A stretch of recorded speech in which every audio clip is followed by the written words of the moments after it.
Forget frequently asked questions, common sense, common knowledge, or Google. How about advice from a real genius? 95% of people in any profession are good enough to be qualified and licensed. 5% go above and beyond. They become very good at what they do, but only 0.1% are real geniuses. Richard Jacobs has made it his life's mission to find them for you. He hunts down and interviews geniuses in every field: sleep science, cancer, stem cells, ketogenic diets, and more. Here come the geniuses. This is the Finding Genius Podcast with Richard Jacobs.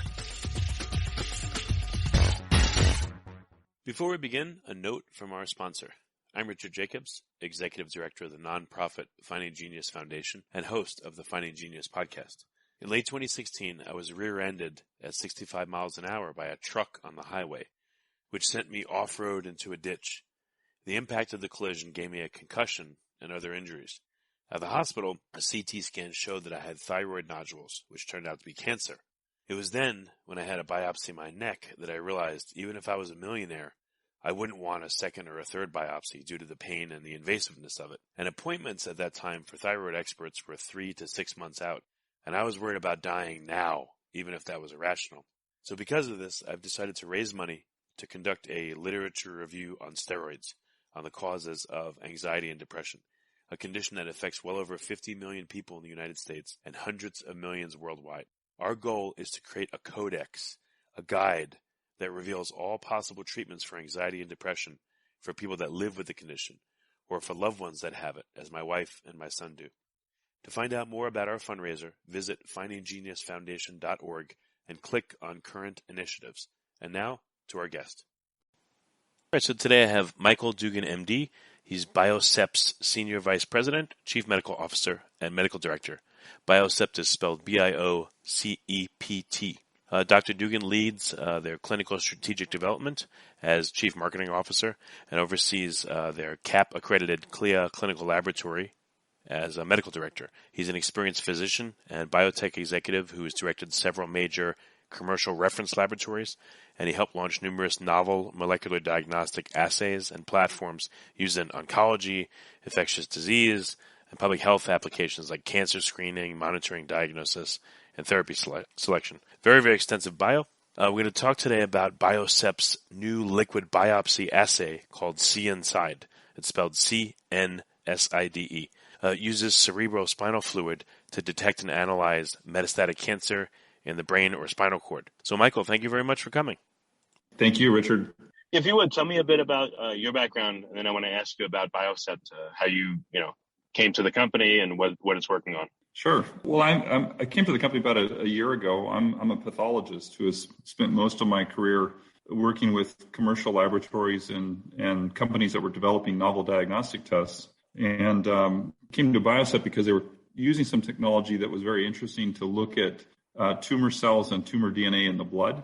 And we've taken that technology and we've adapted it for looking at tumor cells and tumor DNA in the cerebrospinal fluid, specifically to evaluate people with metastatic cancer involving the brain or central nervous system. And that's become our principal focus more recently. Okay, so this is the liquid biopsies is this for solid tumors or for liquid tumors or potentially all of them? Mostly intended for solid tumors right now. That's predominantly lung and breast, and also some tumors like melanoma, but also gastroesophageal tumors or a variety of other tumors that can go there. We've even had head and neck tumors and other things that we've studied, and also some primary brain tumors that we've studied. Leukemias and lymphomas can also go to the brain. It's an area where there's a high risk for that, and certain pediatric tumors can as well. For the most part, we've done just some exploratory studies in those areas, but we're concentrating in the solid tumors that would afflict adults primarily at this time, just because they're the most numerous. Well, also too, liquid tumors seem to be a bit easier to deal with and treat, with our current standard of treatment, but solid is harder. You have the heterogeneity, the complex structure of the tumor, the anoxic and the hypoxic regions, et cetera. That's very true. These patients are often, when they develop a brain metastasis, they're often kind of given up for dead and just sent to hospice. But what we found is that with some of the newer therapies that target specific molecular alterations, these patients can really live a long time, more than a year, if properly treated. And so that's a huge difference over weeks to live if you're untreated. And we think we can make a significant difference in these lives, and we can change the way in which certain advanced cancers are treated, particularly for patients that still have a pretty good performance. Otherwise, many patients may be controlled in the rest of their body and not have any evidence of disease, and the only manifestation of their disease is in the central nervous system. So what phenomena are you relying on to be able to use a liquid biopsy for these solid tumors? Is it that the tumors produce exosomes or extracellular vesicles that you're gathering, or what is it that you're looking for in the blood? It's embarrassingly more simple than that. We're actually looking for the cells themselves. So interestingly enough, long before it became popular to look for the DNA in the blood, it was popular to try to look for cells in the blood. And blood's kind of difficult to look for cells because they don't last there a very long time. They get filtered out by the spleen and the liver, the kidneys, and even the lungs as they go through this small capillary beds.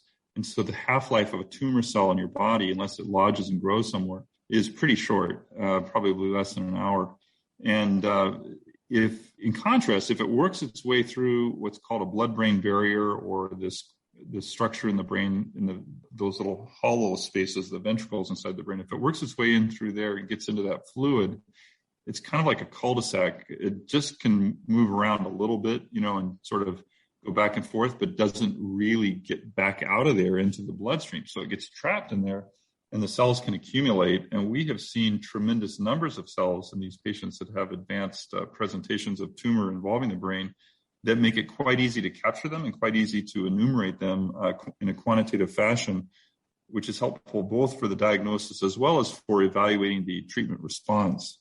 So the tumor itself will shed cells into the blood, and that's what you're picking up on? Tumors shed cells into the blood, and we do that kind of testing. We've done blood testing for years. What's novel is we've shifted to testing the cerebrospinal fluid directly in patients who have suspected involvement in the brain. Physicians can do what's called a lumbar puncture or a spinal tap, and they can draw off about 5 cc's of fluid that's like milliliters, or a small tube of fluid that they can use for evaluation. And traditionally, they've used what's called cerebral spinal fluid cytology, CSF cytology, to look at that. And that's simply a way to concentrate the cells by centrifuging the fluid. And it sort of concentrates the cells in the bottom of a tube. They then draw off the fluid, and they resuspend it in another bit of fluid and spin it down onto a slide.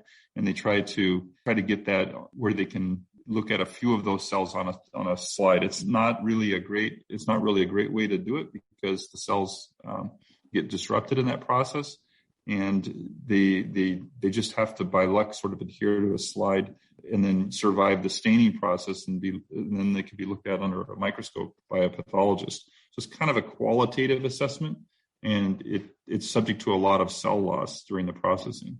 Given that tumors may be metastatic by the time you sample, and the heterogeneity of both the primary and the metastases, how would you know without like a correlating biopsy of the main tumor or other tumors, the cells you're getting are a representation of what the tumor is? Or what if it's a metastasis that you didn't even know about on a scan?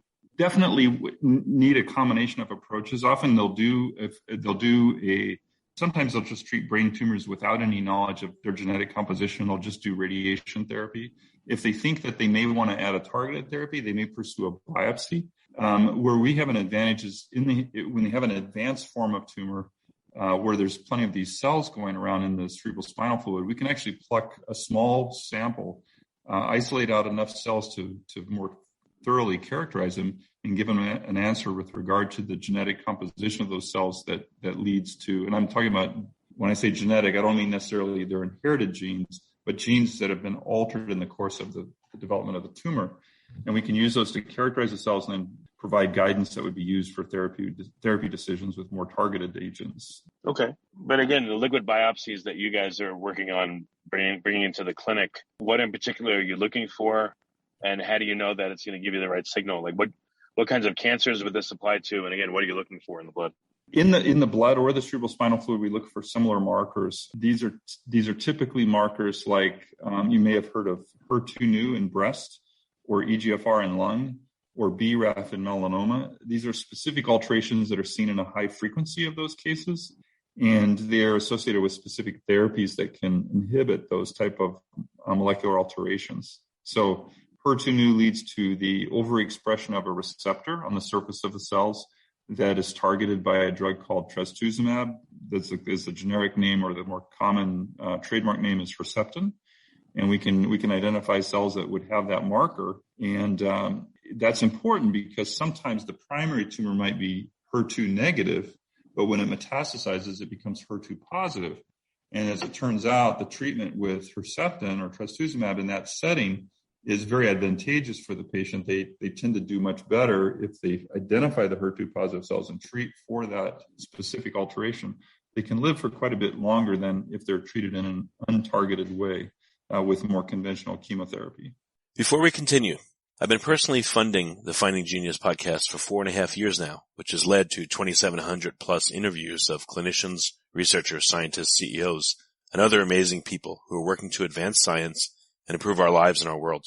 Even though this podcast gets 100,000 plus downloads a month, we need your help to reach hundreds of thousands more worldwide. Please visit findinggeniuspodcast.com and click on Support Us. We have 3 levels of membership from $10 to $49 a month, including perks such as the ability to see ahead in our interview calendar and ask questions of upcoming guests, transcripts of podcasts you're interested in, the ability to request specific topics or guests, and more. Visit findinggeniuspodcast.com and click Support Us today. Now back to the show. Where are you at in the process to bring this to clinic? What needs to be done from here?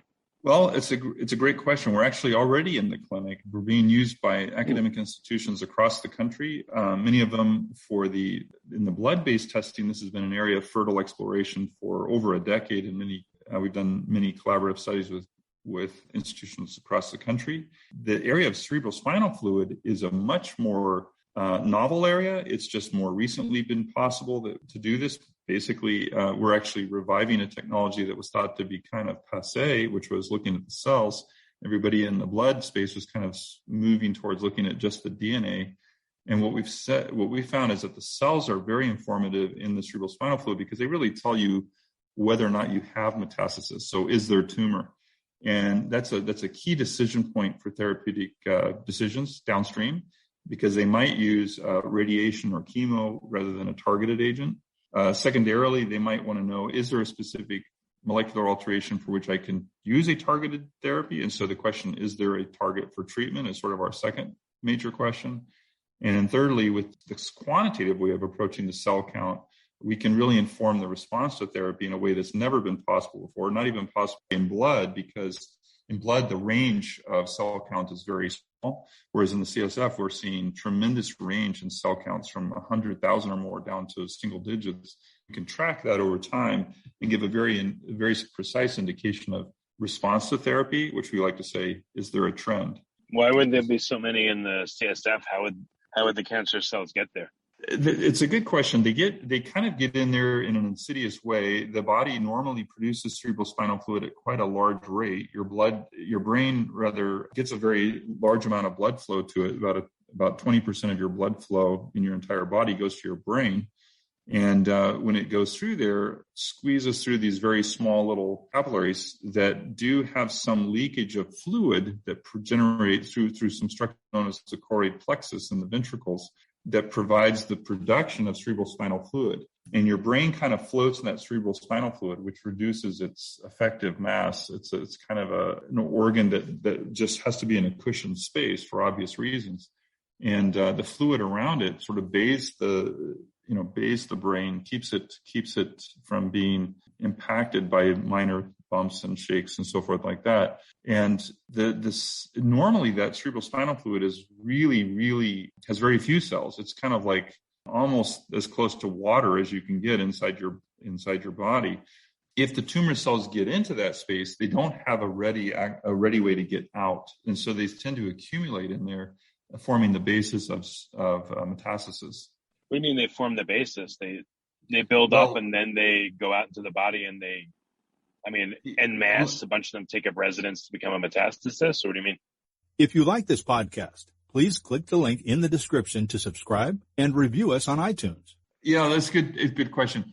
Let me clarify the blood to distinguish it. In the blood, you could have tumor cells deriving from either a primary tumor or a metastatic tumor. However, if you find cells in the cerebral spinal fluid, you have defined metastasis in the central nervous system, because you can't get them in there any other way unless you've already got brain metastasis. So it's used diagnostically as a way to stage patients. You can confirm the presence of, now you've got this brain involvement, which is otherwise very hard to confirm. You either have to do, radiologic workup and or brain biopsy, or you've got to do conventional cytology, which I mentioned was already via a lumbar puncture. I already mentioned that's kind of fraught with difficulties, and they don't typically get a very good yield out of conventional cytology. So we can basically take cytology, make it much more robust, much more sensitive and quantitative, and also derive some molecular information from those same cells that really informs how they're going to treat the patient. So this would be to identify a metastasis that is in the brain only, or would it work for other organs as well? The thing is that most of the brain tumors, there are primary brain tumors like gliomas, but most of the tumors in the brain are metastatic. They come from other organs, particularly the lung or the breast, and also the skin, the melanoma cases. They will go there because they just have a very high propensity to move there if they have certain cellular characteristics. For instance, the worst of the breast cancers, like the triple negative breast cancers and the HER2 positive breast cancers, are much more likely to go to brain. And some of the certain types of lung cancer, like EGFR mutant lung cancer or small cell lung cancer, are very commonly metastatic to brain, as is melanoma. It's one of the solid tumors that has the highest, although melanoma is not as common of a tumor in its primary location, it has a very high degree of, or high propensity to metastasize to brain, sometimes as the only manifestation of metastatic disease. Is there such a thing as a metastatic chain, meaning like certain cancers will tend to metastasize here first, there next, and then there after that? And is the brain the first in the metastatic chain, or is that just not inclusive at all with tumors? I wouldn't necessarily use the analogy of a chain. You might use a chain when you think of lymph nodes. Tumors go from like the pelvis up to the pelvic lymph nodes. So if you have like a uterine cancer, let's say a cervical cancer, or you have an endometrial cancer, it might go to a pelvic lymph node and then up into the retroperitoneum before it gets up into the chest. But in this setting, certain types of tumors that have a robust blood supply, like a lung cancer, or they just have a certain cellular phenotype, they're more commonly going to brain. And the reasons for that are not entirely understood. But the brain is sort of an immunologically privileged area. It doesn't have the normal blood flow around this in the cerebral spinal fluid. It's kind of a protected space. So once the cells get in there, it's hard for the immune system to attack them there. And so they can sneak in there and grow unbeknownst to the rest of the body. And that's kind of what makes it so difficult it makes it somewhat insidious or hidden that they would develop this metastatic focus in the first place. And then once it gets in there, it's hard to diagnose it. It's hard to monitor it. It's hard to treat it. All these things. It makes it very challenging for the oncologist. Are there tons of sinks for the cerebral spinal fluid? And does it kind of sink all over the body? It's produced in the brain. It's produced in the brain. It flows down along the spinal cord, and it just flowing. It might not be the right word. It's kind of like the tide going in and out with every heartbeat. You kind of get a pressure, pushing it out and pushing it and then bringing it back. And it kind of circulates in a way that would be kind of like the beating of a heart or a tide or waves kind of inside the brain, as opposed to like in the blood, you get more of a consistent flow, although obviously the heartbeat is somewhat rhythmical as well. The blood flows in a much more consistent way around a circulatory route, whereas in the CSF, once it gets in there, it's like I said, it's kind of like a pond of water that just has fluctuations in terms of pressure that moves cells around move it around. Yeah, but there would have to be, the brain is always producing CSF. So if there's no sink, you would explode. It's got to go somewhere. Oh yeah, so it comes out. Anyone know where the sinks are? Yeah, it comes in these little tiny structures around the periphery of this space, and it does get back into the bloodstream eventually. It's not completely closed off. It's just that cells don't usually traverse those ins and outs places. It's mostly just limited to fluid movement. And because of the way the membranes are set up, they limit the access of cellular material as well as large proteins. And so there ends up being a very, very, what we say, paucicellular, or very few cells in that fluid normally. And when the cells do get in there, it's hard for them to get out, so they just grow and accumulate in there. So does anyone ever have a spinal tumor that forms? Do the cells set up a niche and make a metastatic tumor in the CSF system, or do they just are present there in their reservoir that goes out to other parts of the body? They can occur there. Even primary tumors of the brain and spinal cord do occur, for which the manifestation might be the presence of those tumor cells in the cerebral spinal fluid. But more often, if it's a primary tumor, it's usually causing some symptom like nerve palsy or, something of that sort. And sometimes tumors get very large before they're discovered, and they generate somewhat like a mass effect, affecting a bunch of different functions around where the mass is located. But more often than not, there might just be very subtle findings, like the buildup of pressure in the brain that leads to a headache or nausea. And it's not really a specific symptom, and it's not really clear where the tumor is located. Why are you using cells, and why not, again, extracellular vesicles or some other method? Is it just that you're getting plenty of data from the cells? And like, what things are you getting that people would miss if they only focused on, again, EVs or other methods to do a liquid biopsy? The other smaller subsets of cells, can be helpful. The reason they're used in blood is because they might be more numerous than the cells. But generally, if you don't have the cell with the nucleus, you can't study the nuclear DNA. So you can't study things like HER2 gene amplification or EGFR or any number of other things, or even some of the nuclear proteins that are present, like androgen receptor or estrogen receptor. You can't study those from an exosome. You can only study those from a whole cell that has an intact nucleus. You could pick up some of them. Are you able to say what you guys have found most helpful?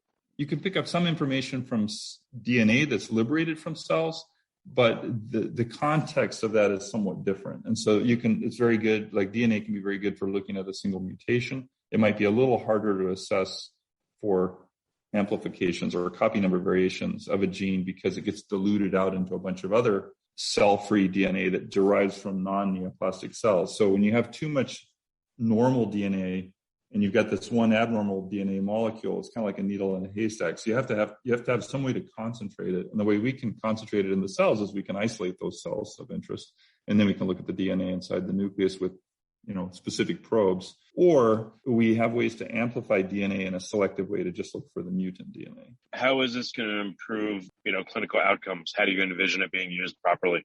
Great question.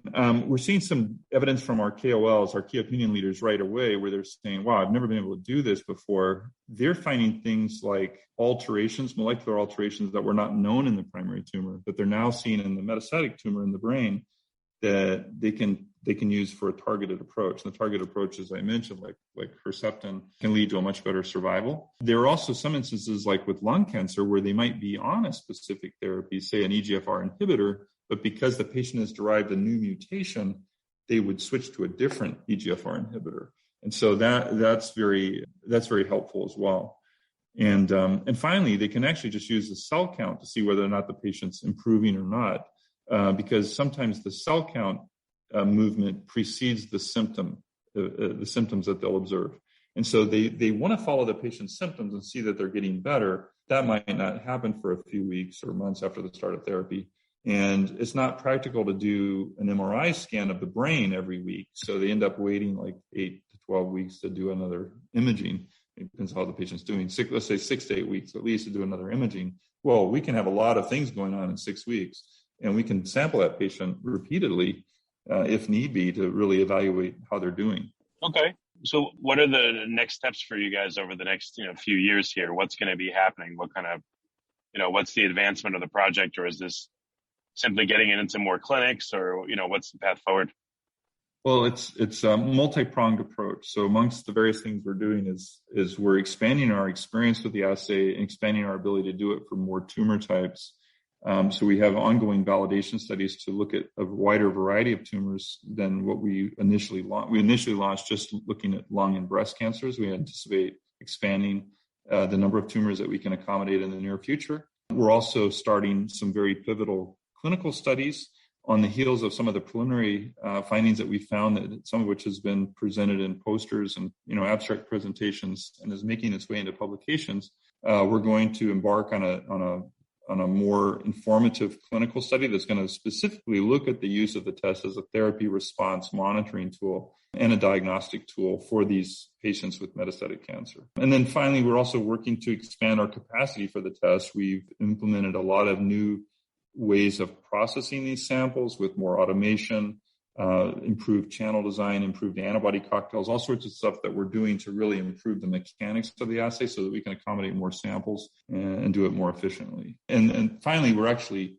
as part of that, I should have mentioned, we're taking advantage of some very sophisticated advanced digital imaging tools as well to characterize these cells, which is unlike anything that's done typically for routine cytology. Okay. Well, very good. Michael, thank you for coming on. And where can people find out more about Biocept and about you?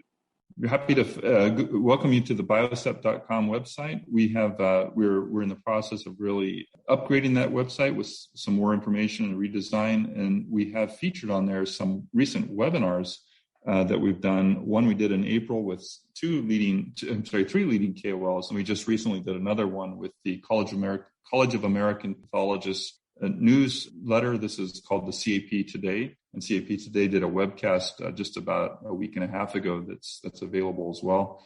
And those two sources of information provide a lot of detail about our test and some of the clinical experience of experts that have used it to date. Okay, very good. Well, again, Mike, thank you for coming on the podcast, and I appreciate it. And I hope this leads to, again, more targeted therapies for people that have, brain cancer and other associated ones. Thank you, Richard. I really appreciate the opportunity to speak with you today.